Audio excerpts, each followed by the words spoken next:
was just like crack, and everything was like being inside of a cannon, and fire just shooting out of everywhere. The lamp in the ceiling, Dad had gotten the house wired not long before, and the barn, the sheds, and so on. The whole thing came down and smashed in front of my face and on the coffee table. And I was picked up and swung right around facing the window.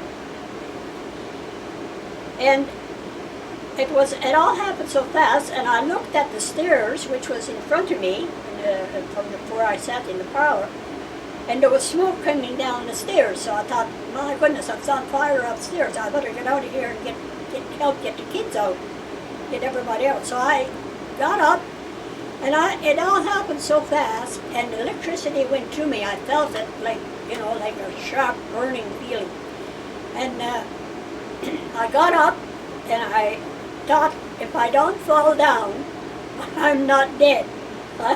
So I stood up, and I was not dead. So I started out very fast, which I thought was, to the kitchen, to tell my dad and my stepmother and the kids to get out of the house that it was on fire, and to make sure they were all together, But in reality, afterwards, my dad told me that I was just moving. I was hardly moving.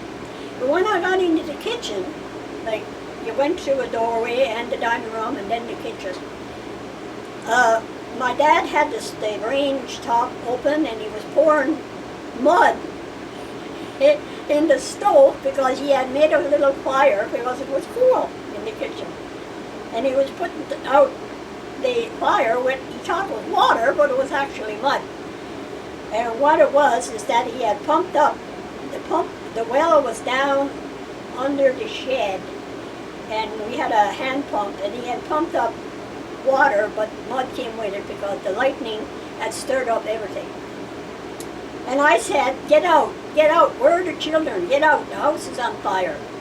So he dropped the thing on the stove, and he turned around, and there was one of the children standing in the door, and I have a son, and grabbed that one, and I grabbed the little girl, one of my little sisters, half-sisters, and got her outside in the yard. And by that time, the rain was started to come down, and it was just pouring like someone had dumped the ocean on us. It was so heavy that I actually had to put the child under my coat to keep her from smothering in the rain. And I had to cover my face too. But while this happened, the neighbors drove in with a Jeep. And then they jumped out and said, where's the fire? And I said, upstairs. And they ran upstairs, and they got the look, and there was no fire, but there was a smoke coming from the mattress on the floor near the pipe. So they grabbed it, and they dragged it downstairs and threw it out in the yard.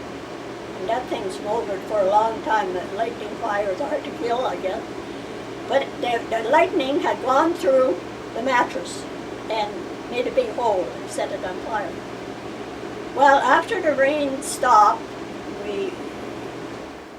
they said there was no fire upstairs, that the smoke was from the plaster on the wall that had been shaken off of the wall in powder. And so we went back inside of the veranda out of the rain and waited it out there. And then after the rain stopped and everything, we were kind of like, stunned and shocked, and everybody was not saying anything much. I went back into the house